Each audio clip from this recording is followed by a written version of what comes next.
Welcome to Just the Worst Movie Review Podcast, episode number 19, to be perfectly precise. I'm your host, Billy Donnelly, who you can find at joeblow.com. This is Infamous, and of course, right here at Just the Worst Podcast. And well, as the title of the show always says, we review movies on a weekly basis. The newest releases that are coming out to hit theaters, that's what we talk about and break them down and offer up our perspective on it. And it's not just me. Every week, bring in a sort of rotating crop of film experts. I use that term loosely, but film experts, film critics, people who talk, write, know about film. And this week, well, it's no different. So joining me, you can find her work over at collider.com. You could also follow her on Twitter at Nemiroff. Perri Nemiroff, thank you for joining me finally on the show. Thank you for having. I just got incredibly intimidated by the fact that you just referred to your guests as movie experts.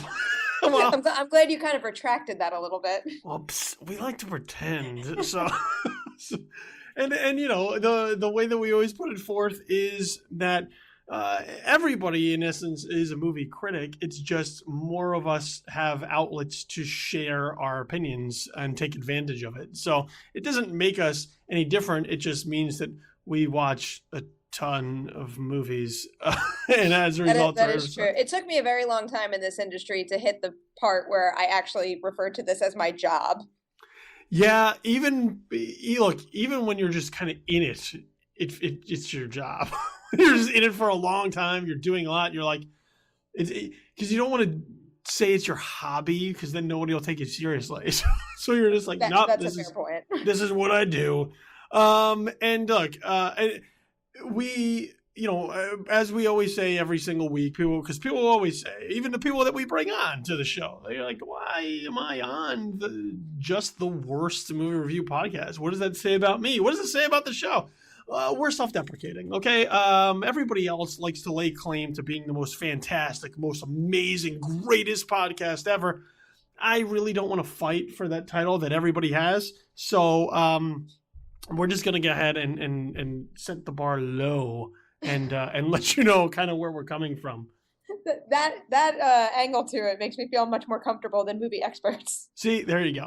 I'm glad we're on the same level now. So before we get started, once again, just to show that we have people who know what they're somewhat doing in the program, Perri, go ahead and let everybody know kind of how long you've been at this, and your sort of your history with being a film critic, movie writer, the kind of the whole nine from there. Sure thing. God, I haven't thought about how long I've been at it in a while. I jumped into this right when I graduated college, so since like 2008. And I was freelancing at some outlets that you guys are probably very familiar with for a long time. I started at Cinema Blend, and after reviewing movies for a while, I started feeling very guilty about criticizing other people's work without trying it myself. So went to film school and I tried to make movies, and it's really hard. And now I have more respect than ever for people who make them. And after I finished that, freelanced a little more, then Collider brought me on full time, and here I am.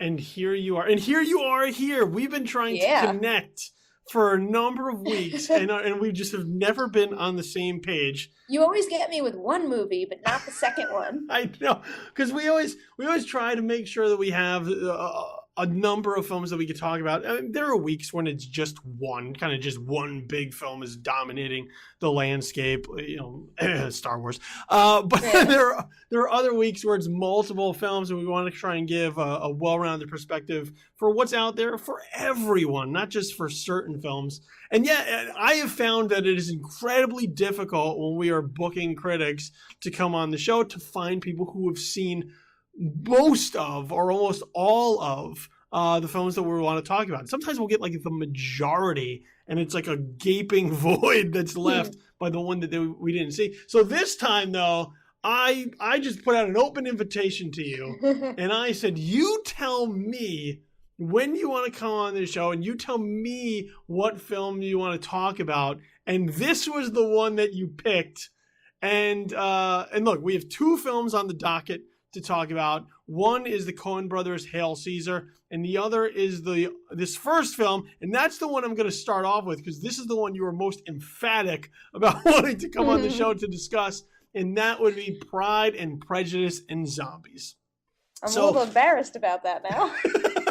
Well, look, Pride and Prejudice and Zombies is based on the 2009 novel by Seth Grahame-Smith, which is sort of a mashup with Jane Austen's Pride and Prejudice, one of the most beloved pieces of British literature of all time. And basically it takes that story centered around Elizabeth Bennet and just shoves the undead and zombies into it. Lily James stars as Elizabeth Bennet and features Sam Riley as Mr. Darcy, Jack Houston as Mr. Wickham, Bella Heathcote as Jane Bennet, and the list in the cast sort of goes on and on. The novel was pretty well received for being such an odd mixture of entities using zombies and Jane Austen. And the film sort of deviates from that a little bit and goes off on its own path. But zombies are hot right now. Zombies are a huge deal at the height of their entire existence. So Pride and Prejudice and Zombies, how exactly did this film play for you? I'm kind of disappointed. It was one of my most anticipated movies of the year because I really do love the novel. I found it insanely clever because like you wouldn't think those two things would go well together, but it's so simple and he takes such a simple approach to it. It's just like, here's traditional Pride and Prejudice. Let's just write and zombies after it. And that's what Seth Grahame-Smith does with the novel. He just puts zombies in a way that makes you kind of view the traditional plot points from the original story in a very different way. It respects the original, but kind of puts a fun new spin on it. And the movie version tries to do that as well, but it's not as clever and not as fun. And frankly, it's just a poor adaptation. Part of the reasons, like the main plot points that made me love Seth Grahame-Smith's take on this so much came out of the film adaptation, and it's just not as smart. I mean, I am not a Jane Austen fan. I understand that Jane Austen has an audience, and there are people who absolutely go crazy for her books and her novels. I just can't. I can't read them, and I can't watch adaptations of them. Like I can't watch films based off of the source material because it's just, for me, just kind of like upper echelon British socialites in like the 19th century. It's just, I just can't. It just, like there are people who like, they know their limitations. I know my limitations when it comes to Jane Austen, and those films just, they don't do it for me. And when I read the novel, I was interested because how could I not be? Now there's zombies in it? Well, all right, let me at least now check this out, at least for the novelty of it.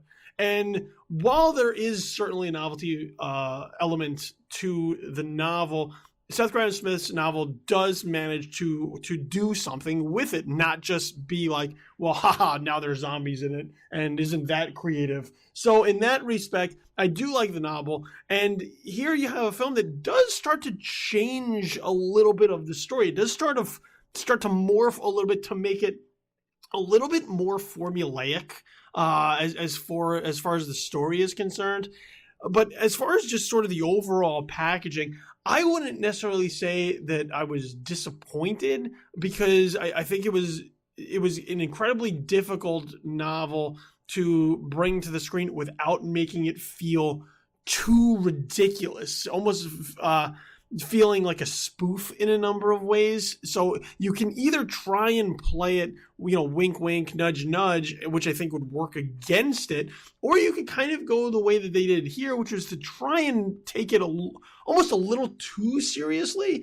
But I would agree. I don't know that it's as fun as a film that Pride and Prejudice and Zombies, that title, would dictate. And I think when it kind of goes off the wall and apeshit, that is when I think it sort of embraces the concept. When it sort of veers more in that Jane Austen direction, that's where I found myself getting that PTSD of reading and watching Jane Austen and saying like, this just isn't for me. I did the set visit last year, and like I've also read a ton of interviews with the director, Burr Steers, where he talks up the fact that he is going to focus heavily on the original narrative and not the zombie spin on it. And he also talked a lot about how he's not going to have actors wink at the camera and things like that. But the few moments where actors do wink at the camera, that's the stuff that's more fun, like the stuff with Matt Smith and with Lena Headey with her eye patch and everything. Though that's the part of the movie where it feels like energized and it's got life to it and it feels original and fun. And that's what I wanted more of. I mean, the performances in this movie are great, and I think they can definitely support the original telling of Pride and Prejudice. But when you throw zombies in at the end of the title, it kind of says, we're going to be fun and zany about it, and that's not really what this movie is for the most part. And that's what I was most disappointed about. But also, I mean, the story, the script is just bad. I mean, the story kind of makes no sense, or at least the villain's motive in this movie makes no sense. Yeah, it sort of comes out of nowhere, as far as the motivation is concerned, and it's really unearned. Like, it just sort of happens, and you're left to go, okay, I guess I can maybe see that, but it doesn't really earn anything that's happening. Yeah, it doesn't make, like, the way that they sort of explain it, and it's all done in sort of just kind of one speech, which is like, well, this is what happened to me, and as a result, this is why I'm acting this way. You look at it, and once again, there's no real pieces laid out along the way to get there. It just happens, they explain it to you, and they hope that you go with it. But if you take more than 2 seconds to think about it, it falls apart. It makes zero sense whatsoever. And as a result, you kind of have this film that is just kind of there. It doesn't really serve a purpose. It doesn't really serve a story other than to say, like, hey, we took this Jane Austen concept and we put zombies in it.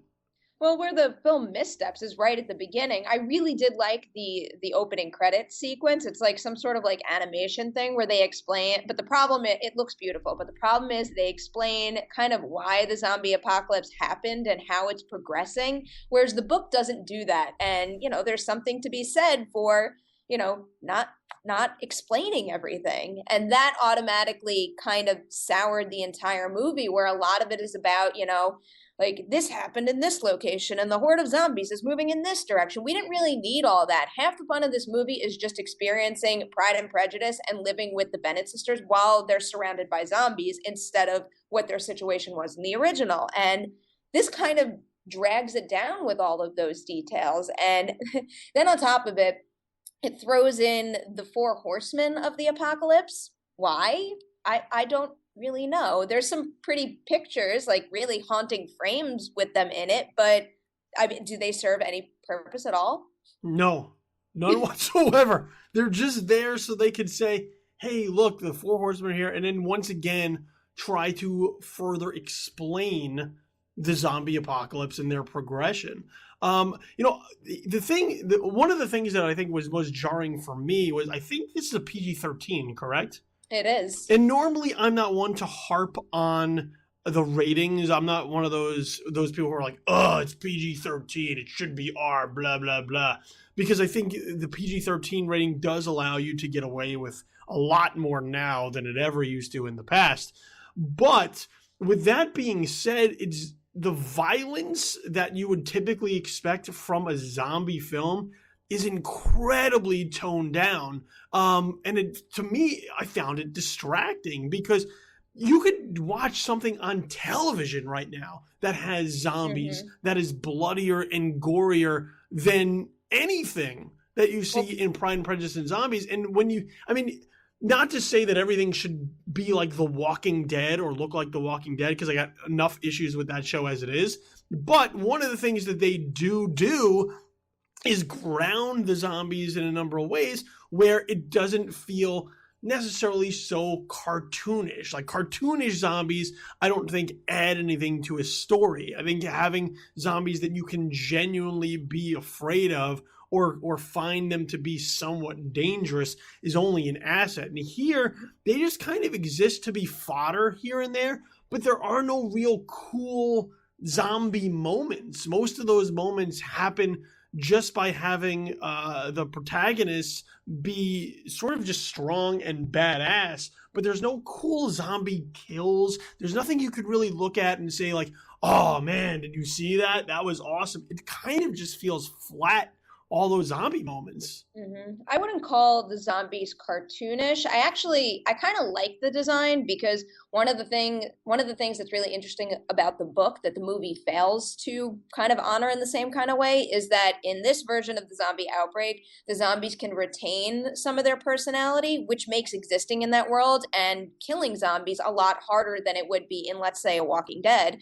But but part of the problem with the visuals is that it seems as though in order to get around getting in the gore, some frames are blurry, some frames are dark. I found that more distracting than anything. But like you make a perfectly valid point. There's no cool zombie kills. I just think that a lot of that has to do with the fact that you can't see them very well.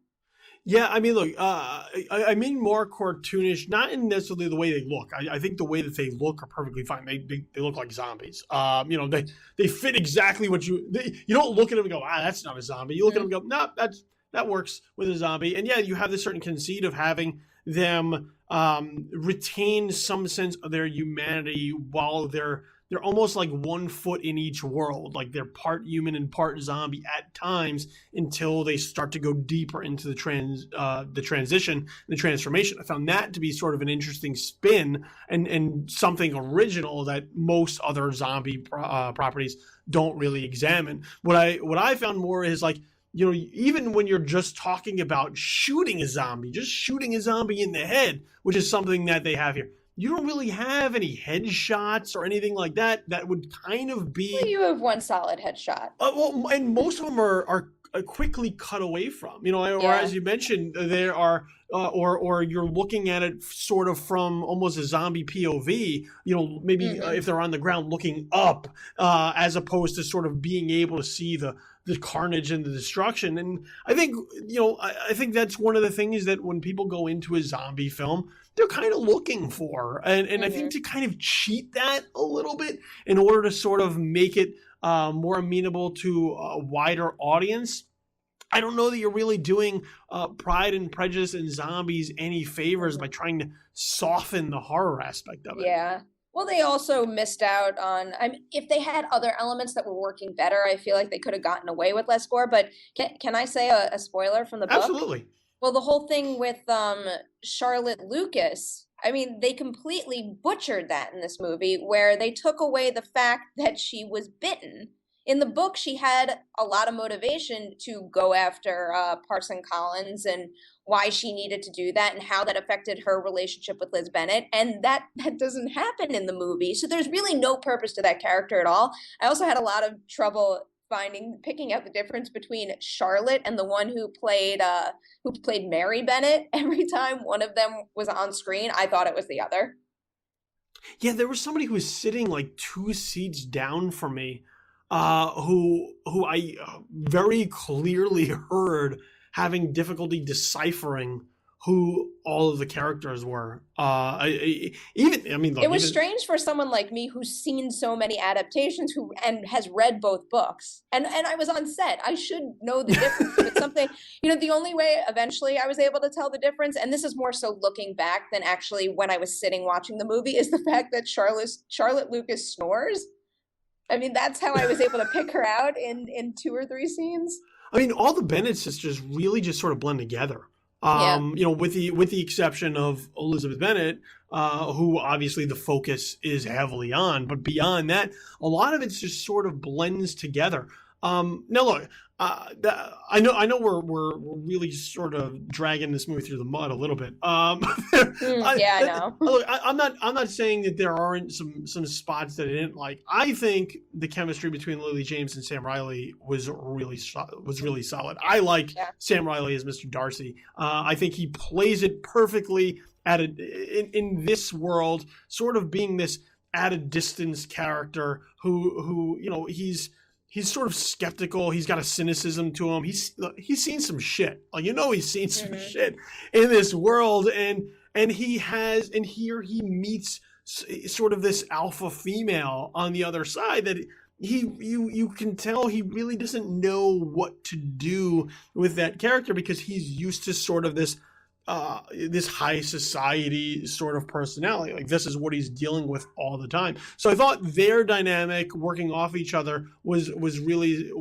played really well. And look, there's a pretty cool fight scene Yeah. between them when sort of things reach a head between those two characters that I thought also was played pretty well. And I thought that was one of the more fun moments. I wish there were more moments like that in the film that I could kind of point to and say, yeah, that's what entertained me. Yeah. Well, they did try to do it once with Jane and Liz, but that's one of the scenes where it could have been cool, but it's so poorly lit that I couldn't see anything, which was unfortunate. But this conversation is kind of mimicking my written review of the movie, which is like 80% crapping all over it and then being like, but it's super entertaining and the leads are great. But really, I mean, the two of them are great together. I enjoyed their chemistry quite a bit. And I think Lily James is just the ultimate leading lady right now. She absolutely nailed the Pride and Prejudice element of the movie and is such a capable looking female warrior. I totally bought everything she did in it, and I find Sam Riley to be just like the most charming guy in the world. I love that weird raspy voice. I think that actually, I mean, it sounds like a very simple insignificant thing, but something about his voice really makes kind of the character stand out and feel different compared to all the previous versions of Mr. Darcy that we may have grown attached to at this point. I mean, I liked everyone else in the movie too, but for example, Jane Bennett and Mr. Bingley, they're as bland and dull, and they're just clearly in the movie to oppose what Darcy and Elizabeth Bennet are. They really serve no purpose otherwise, and it's not bad performances. And Douglas Booth can smile, and I'm all for it. Like that's all he needs to do, and I'm happy. But they just brought nothing to the movie at all, and it's just disappointing also because I know that the book isn't necessarily about, the five Bennett sisters, but when they released that first image of all five of them lined up, I don't know, I was just kind of hoping for, a group of strong women banding together and fighting zombies, and we get so little of Lydia, Mary, and Kitty that really wasn't part of the movie at all. I mean, I think one or two of them didn't even have a speaking line in the movie. Yeah, I mean it's so oddly structured because the ways like I said earlier, the way that sort of the film morphed from the novel is that it feels formulaic, and when you look at even just the action sequences as well as sort of the drama slash filler in between, it feels like it's moving along on formula. So it's like, okay, let's have a drama sequence. Now let's make sure we have an action beat. Okay, now let's go back to this action beat. Now we need another action beat. And it feels like it's just following the blueprint.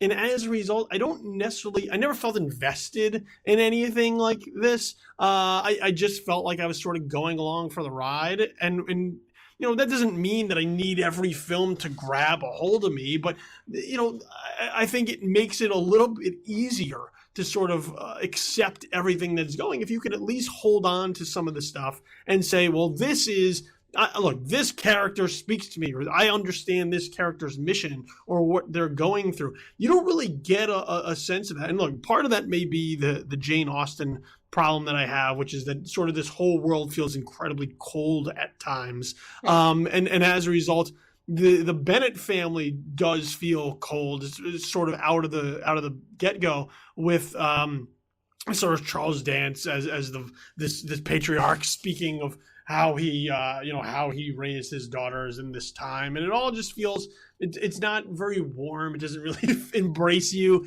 He doesn't really say like, "Hey, come on and meet this family." But I would agree. I would agree with your point that you don't really get a lot of just like the Bennett sisters like together, like Fox Force 5 or something like that, just like going out and just wreaking havoc on the zombie world because they're just a bunch of badass women bonding together to help destroy the undead. They just kind of come and go as they are. It also might be a problem that the promo campaign kind of spoils the only scenes where we get that. So for all I know, looking back, screen time, maybe we do get more of them. But the fact that like those big scenes with them together and them fighting, I've seen them already. There was nothing new. Yeah, which is always the problem. I find with just, I mean, that's not a knock on the film. It's more a knock on the marketing. But when you get to see everything and you walk in and you feel like you've kind of seen the whole movie already, that's never a good sign. And look, and I won't. Trailer also kind of spoils the end of the movie. Like, did you know not to get up? Because I knew not to get up because of one specific shot in the trailer. I had asked prior not whether or not there was something because I just had a feeling going in that like, maybe there's a little bit something more here. Oh, they're not getting their sequel out of this.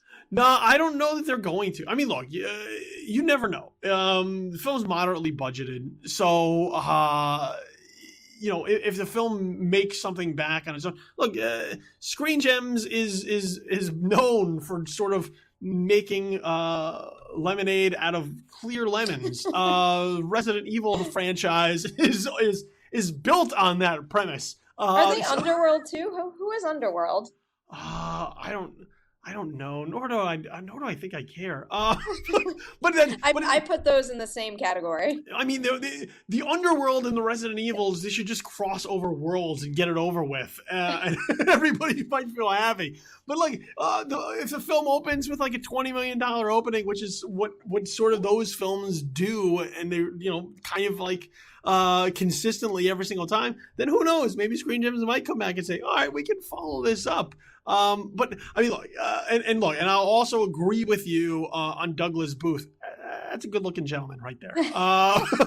He is just so adorable, and seriously, he just has that grin that kills me. I mean, look, he's a good-looking dude. I'm comfortable with myself to look at that guy and be like, that's a handsome man. And there are other just weird elements. You brought up Matt Smith earlier, just a very strange element. That feels like it exists in a completely different movie than I wanted that movie, though. That would be a very interesting movie. I would follow that movie. Maybe a short. I don't know if I could put up with that character for a whole 90 minutes. I don't know. I'm so attached to this idea. I think this idea is just so damn smart, and I love that book so much that I almost wish like someone else would. This is never going to happen. I almost wish though that someone else would try again. I mean, look, this film took a long time to get made. They went through a very long, arduous process to even just get cast or a director to stick around on this thing. Yeah. So this is kind of what we got. Look, if I can give it one ringing endorsement, I'll give it one ringing endorsement, okay? Better than Abraham Lincoln Vampire Hunter. That's funny because everyone who knows that I've seen it and has asked me what I think, they're like, "Are you sure it's better than Abraham Lincoln Vampire Hunter?" That's all we care about. And I'm like, "Don't worry, that is true. You will be fine in that respect." Abraham Lincoln Vampire Hunter, also a very entertaining book along the same lines from Seth Grahame-Smith. Movie's an absolute train wreck, just a complete debacle. Pride and Prejudice and Zombies will give you much more your money's worth than that film will. I would watch this again, actually. Pride and Prejudice and Zombies. It's like I can already see down the line when it's on TV and like I'm flipping through the channels. I'll probably leave it on. So yeah, I don't know. I hate using the phrase guilty pleasure, but I might put it in that kind of category. I think I like this film better than you do, but that doesn't mean that I like it wholly. This would be a film that if I could fast forward through, I would, and I'd pick out like this spot and that spot and kind of leave some of the rest by the wayside. But my biggest gripe with it is just the zombie, the PG-13 rating, which is not something I usually harp on. To me, I just think it negatively affects this film. And if there was an actually R-rated zombies sort of action, I think that would be enough to carry some of the weakness of the film. As it stands now, I think it just makes the weakness of the film more glaring. Mm-hmm. And that's kind of my takeaway from the film. I can understand that. I should say that I enjoyed the film enough, but I think most of my disappointment comes from the fact that I just knew the source material had so much potential.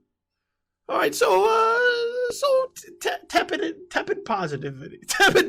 Yeah. I mean, it's a mindless fun watch. It could have been more than that, but if you do want to go to the movie theater, like I would recommend this to certain people. All right, fair enough. So with that said, let's transition now and move now to the Coen brothers and their latest film, Hail Caesar, which is sort of an homage to the golden age of cinema, the 50s Hollywood. A synopsis on this film is incredibly difficult because there's a lot going on here. Just a lot of different side threads and side stories. The main story, I guess, would focus around Eddie Maddox, played by Josh Brolin, who's sort of a Hollywood fixer, sort of the head of production at a fictional movie studio, whose star, played by George Clooney, has been kidnapped from the set of their big budget blockbuster Hail Caesar, and sort of a quest, I guess, towards getting him back, but not really, because there's lots of other things going on, which we'll get into, I'm sure. So Hail Caesar, how did this one go for you? Not particularly well, but like you said with Jane Austen, I tend to not like the Coen brothers movies that much. Like almost all of them. I appreciate their work, and I can recognize the fact that they are incredibly talented filmmakers, but what the kind of movies they make and the style that they have just kind of doesn't speak to my main interests. So their movies just tend to rub me the wrong way in certain respects. And this one, that sentiment is true of Hail Caesar, but I also think that Hail Caesar just isn't a good movie either. This feels like it feels like a half-baked idea and a whole string of skits. Like, a lot of their scenes in this movie are incredibly vibrant, entertaining, and fun to watch, but the fact that this movie just doesn't have a main plot that is interesting or fully formed is absolutely devastating to me. Yeah, it's just there. I mean, this is a film that is extremely unfocused. There is so much going on, none of which really connects, other than that Josh Brolin's character is sort of just weaves in and out of these scenes that are sort of these callbacks to old Hollywood. So, you have the water musical, or sort of the musical number with Navy sailors, with Channing Tatum involved, which I thought was a cool scene. You sort of have these film noir sequences. You have these giant epics. So, the George Clooney film that he's involved with is this giant Roman biblical epic. And yeah, I feel like, I mean, I would agree with you. It feels like a number of skits. It feels like the Coen brothers had situations or these ideas in their head that they had something to say about, whether it was art versus commerce or communism or religion. And they had these ideas and they were like, we have something to say about it. But they had no film to express these themes and ideas. So all they did was carve out sequences to explore them that then really never came together. It's just a bunch of randomness thrown together. And look, did I have some fun with some of it? Yes. Are there laughs to be found in it? Yes. But not as a whole, not as a comedy that comes together. It's a smattering of that. And the rest of it is kind of looking and waiting for something to happen that ties it all together, and that never happens. It's funny, I feel like I'm complaining about the same things with this as I did with Pride and Prejudice and Zombies, when they're two completely different movies. It's like, I think the ideas that they had could have made a great movie, but they kind of missed the mark. Like, I love the idea of Eddie Maddox connecting, like walking you through all of these things that existed back then, and honoring all of those things, because those scenes are a lot of fun. And I thought Josh Brolin was fantastic in the role. I think he steals this movie from almost everybody except Alden Ehrenreich, is that how we say it? Alden Ehrenreich. I thought he was great too. But Josh Brolin is like one heck of a leading man in this. And I think he carries it well, except for the fact that all Eddie Maddox really does is deal with shit and then be like, should I take this other job? Deal with shit, should I take this other job? Like, over and over and over again. And it's not very interesting after a while. No, it's kind of just like, look at the circus of Hollywood. Like, look at the eccentric personalities that have to be dealt with on a regular basis in order to make these films. And it's, it tries to pull the curtain back on how films are made and the personalities that are involved in a heightened comedy level. But other than the fact that it's sort of just this guy walking around all the time dealing with problems on a ridiculous level, once again, there is no there's nothing to his character other than the fact that he kind of just meanders from one problem to another. There's no real through line. There's no real focus. There's no real story that goes into it other than, hey, isn't this individual sequence funny? Yeah? Mm-hmm. Okay, now we're going to try and give you another one. And while that works, I think by the time that the film is over, you just wish there was something more to it. Like you feel empty by the time it's over because you're like, yeah, I enjoyed a lot of it, but what the fuck did I just watch? The more time I've had away from the film, the more I've realized how like poor it really is. I mean, they had the chance to make it something meaningful with Josh Brolin's character, just they didn't bother to do that at all. And, you know, they have Allison Pill playing his wife.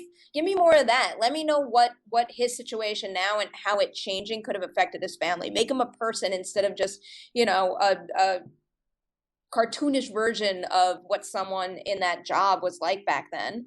But it's the same thing. Even though I loved Alden Ehrenreich in the movie, he plays Hobie Doyle, kind of this up and coming actor who is great in action scenes, but he has no charisma when he has to do speaking lines. So they kind of have to work around that in really funny ways. But even him, it was kind of like a one joke thing that I just happened to find really funny and would have liked more of. But, you know, did it really have any purpose in the end? Like there really is no character arc for anyone here, but him in particular. It's like, what were you really trying to achieve by having him go through the steps that he did in this movie? Yeah, I mean, look, Ehrenreich, I think, is great in the movie because it is this idea of sort of taking this guy who just does westerns, and his interaction is mostly just between like commands to his horse. And the idea of, well, we're going to repackage him. We're going to make him a star. And they stick him in like Pride and Prejudice and Zombies, like this very like high society drama where he's clearly out of place. And they sort of play off of that joke. What I found is, you know, the film comes in at like 100 minutes running time. It feels like a collection of shorts, that if you broke any of these shorts off into bigger films and allowed me to sort of see who these characters are and give them their own stories, that I might be interested in, because I think that there is some meat to some of these stories, whether it's, you know, sort of the dust actor who's on his way to stardom but is clearly out of place, or Jonah Hill as a professional person. I thought that was a great idea, which is like, if we need personhood.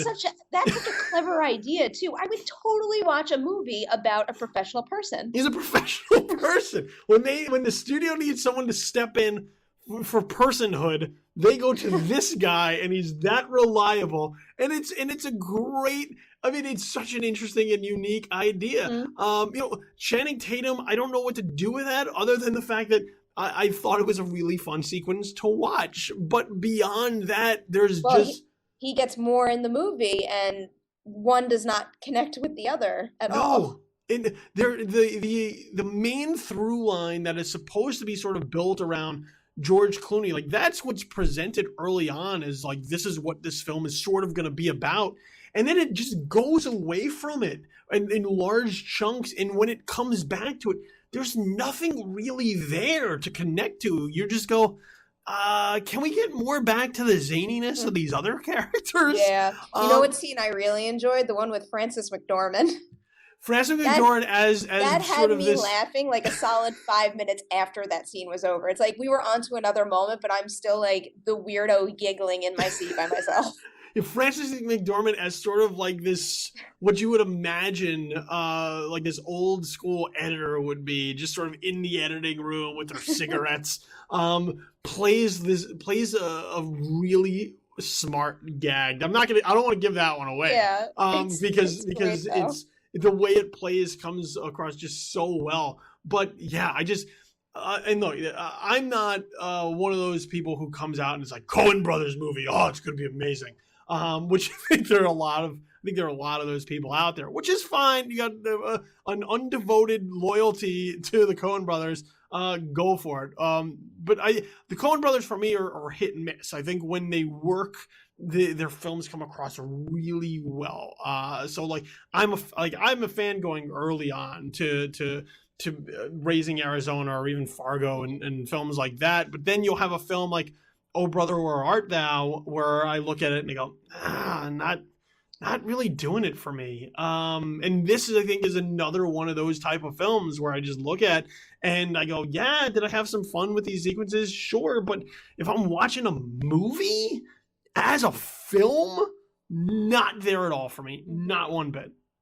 Like I said at the beginning, their movies almost never connect with me on a certain level just because I have a hard time connecting to most of their protagonists. It's like, for example, I love Inside Llewyn Davis, but you know what broke me in that movie? When he leaves the damn cat behind.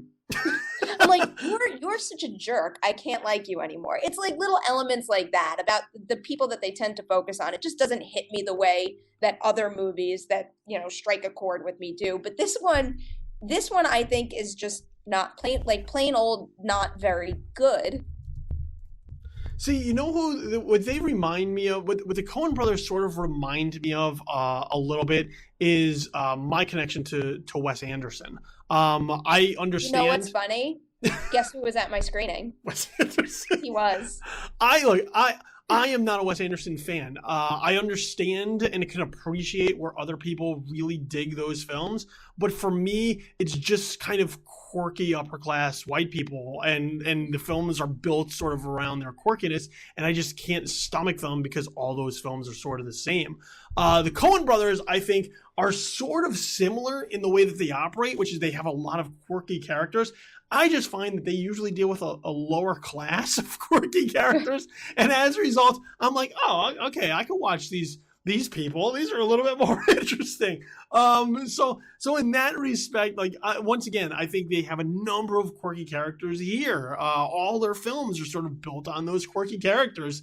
I just found that we got them in spurts, we got them in cool moments, but as a collective film, it's just not there for me. Yeah, the movie's got also look at what we can do attitude that always rubs me the wrong way. I mean, you just look at the poster and you see all the names on it, and it's just like, that's what the movie is. It's like, here is this person and this person. And Jonah Hill is all over that trailer. You get him for 3 minutes in this in Yeah, I think it's just one scene.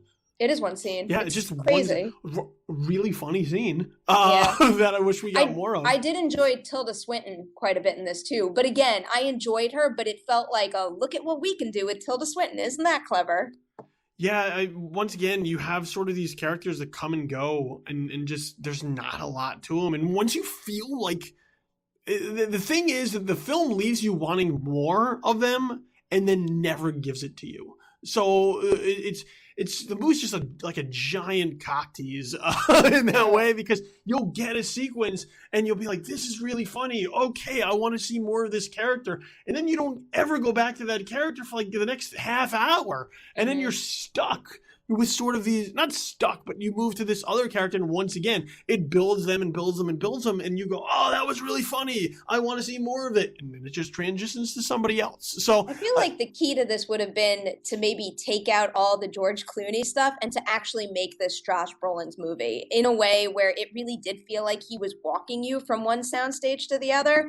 That to me would have been a very clever spin on this, but something about Josh Brolin's business in this movie felt a little detached from all the vignettes, in a way that even though he was walking you from one soundstage to the other, it didn't feel like his story. I don't know if I'm articulating that properly, but I felt like there was a more natural way to put you in his shoes, which the movie does not achieve.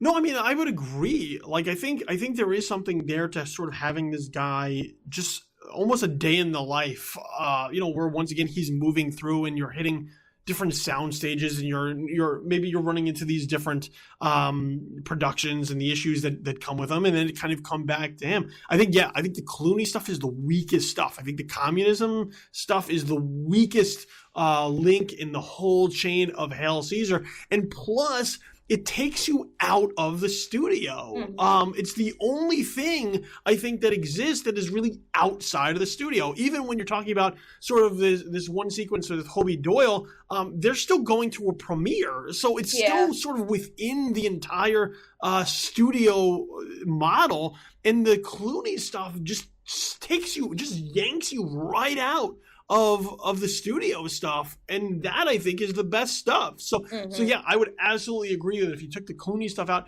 you may have I wouldn't know about a stronger movie, but I think it would be slightly more cohesive if everything was built around Brolin. And look, it sort of is, but there's a bait and switch going on every time it goes to Clooney, because you don't really understand why this is here, other than for the Coens to say, well, we have something we want to say about communism. And as a result, that's where they go. Yeah, and the communism argument in this movie is very weak too. Like the scene where they actually introduce George Clooney's character to it makes me get the impression that he is kind of stupid.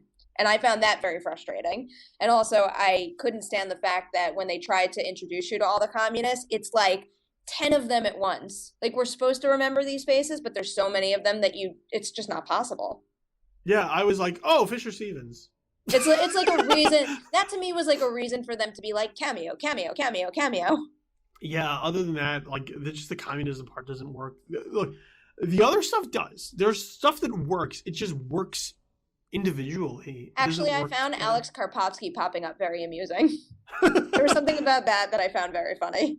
Yeah, for me, I mean, I'm right with you on this one. Not a fan at all of Hail Caesar. I like bits of it, but as just an overall film, not doing it for me. Yeah, no, I'm not a fan of this either. And I'm not a fan of this in a way that I probably wouldn't recommend it to anyone, whereas I think Pride and Prejudice and Zombies is at least stupid fun in a way that works a little better than this here. If anything, I'd say wait until they release more clips from Hail Caesar and then just watch the best stuff. Yeah, which you know is coming. Yeah, I mean, they've already released the Channing Tatum scene, so go watch that and just hold off until they release more. Yeah, know that is basically how the movie plays for 100 minutes. Is just individual scenes. So, yep. To recap, Pride and Prejudice and Zombies, disappointment for Perri on this one, but that only comes from high expectations for a love of the source material. Otherwise, she would recommend it to certain people. I think I like Pride and Prejudice and Zombies a little bit better. I think when it is absolutely balls to the wall crazy is when it is at its strongest. And the best recommendation I could give for you is for everyone who felt extremely burned by Abraham Lincoln's Vampire Hunter. This blows that one out of the water. That doesn't mean that it's a high recommendation. It just means that it's better than dog shit. So you have that working for it, I guess, in regards to Seth Graham-Smith recommendations. Look, I think there's fun to be had with Pride and Prejudice and Zombies. So if it looks entertaining to you, go. Just know you're not getting the blood and gore you would on like The Walking Dead or your typical zombie flick. And Hail Caesar, 2 very, very negative responses from the two of us. There's funny moments. There are funny sequences. There are interesting characters. Doesn't all come together to make a good movie, though. And we will vehemently agree on that one. What a bummer of an episode to finally be able to come on board. I guess it's my own fault, though. I did pick Pride and Prejudice and Zombies. It's all right. It's all right. Look. As we tell everybody, we see lots of films, and for every one great one, there's 4 not so great. That's a pretty good assessment right there. That we got to run through. Probably accurate. Yeah, and on this one, there was no gold to be found at the end of the rainbow. Just Jane Austen, not zombies. So with that said, before I let you go, Perri, let everybody know where it is that they can find you on the interwebs. You can catch my writing on collider.com, and then all my social media is at Nemiroff. See, so there you go. Make sure that you follow her on Twitter. Make sure you follow her work on Collider. Always very, very good stuff. Thank you. You're very welcome. Well, I'm not going to say it's bad stuff, because what does that do for the credibility of this show? But I do read it regularly. It's okay, we've already set the bar very low at the beginning of the episode. People would understand. Always very good stuff. And make sure you check out our interviews, because they're always really solid, too. Thank you. Not that generic bullshit that's out there a lot of the time. Good solid stuff. So make sure you check out that content.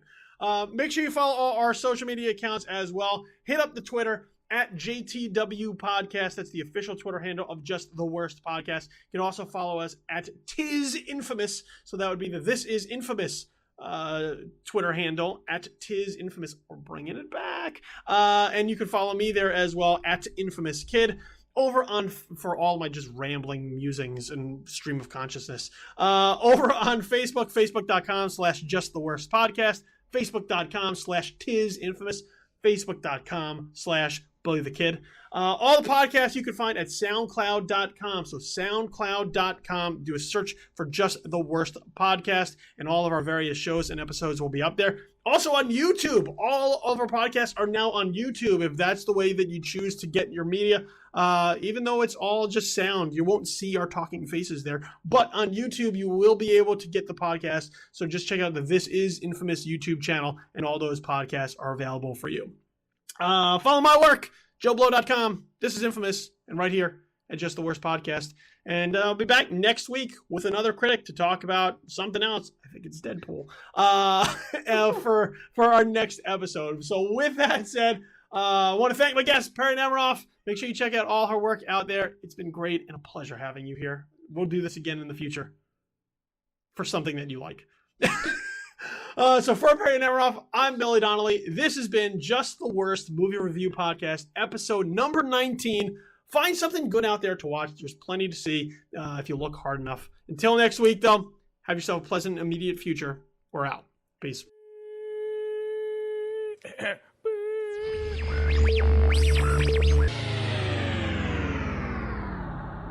Just the Worst Movie Review Podcast, episode number 19, has been a presentation of Just the Worst Podcast Media, and this is Infamous.